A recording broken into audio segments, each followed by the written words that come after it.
If we look all around the world, we see that Muslims are struggling. Be it they're persecuted, be it they have no shelter, they don't have food, they don't have comfort, they don't have money, they don't have everything. They're struggling all around the world. And I'm going to say to you today that the reason why this is happening is because they've not followed that. The Quran and my way. Follow them, you will never go astray. Now there'll be people here who say, well, that's a big claim. Yeah. We're struggling all around the world. Muslims are being persecuted in so many places. And you're saying it's just because we're not following the Quran and the Sunnah? I'll give you a practical example. In the Middle Ages, in Europe, when the Muslims were fighting the non-Muslims, the Muslim army, it was traveling from Istanbul to Vienna in Europe. And it stopped at a place called Belgrade. And when it stopped there was a non-Muslim at the top of a hill. And he was looking at the Muslims. And he thought to himself, you know what, wherever the Muslims go, they're successful.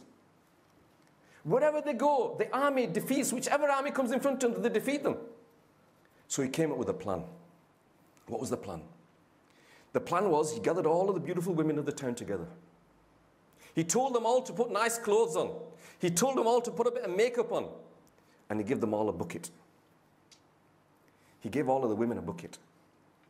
And he said to the women, the time for Salah is approaching.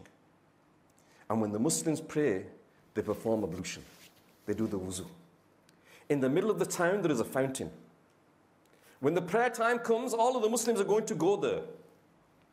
You go there with your buckets. Make it look like you're filling up water.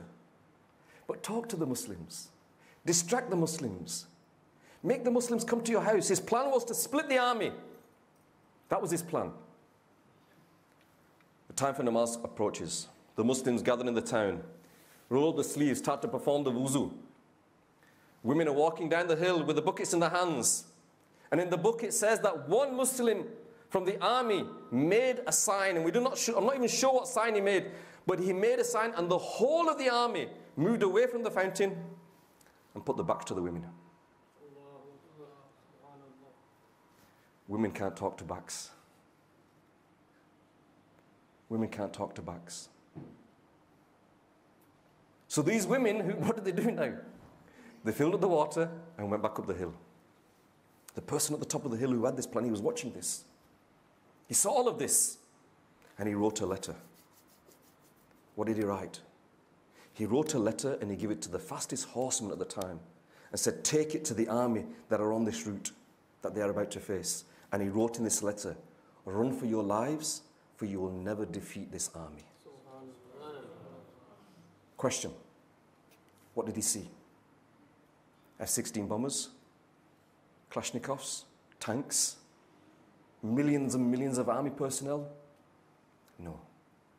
He saw the haya of the Muslims. He saw the character of the Muslims. And he realized that this is their true strength. Afsos, that a non-Muslim realizes that that is our strength, but we don't realize it.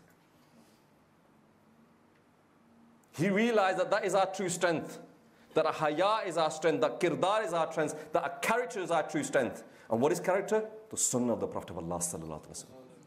Follow the Quran in my way, and you will never go astray.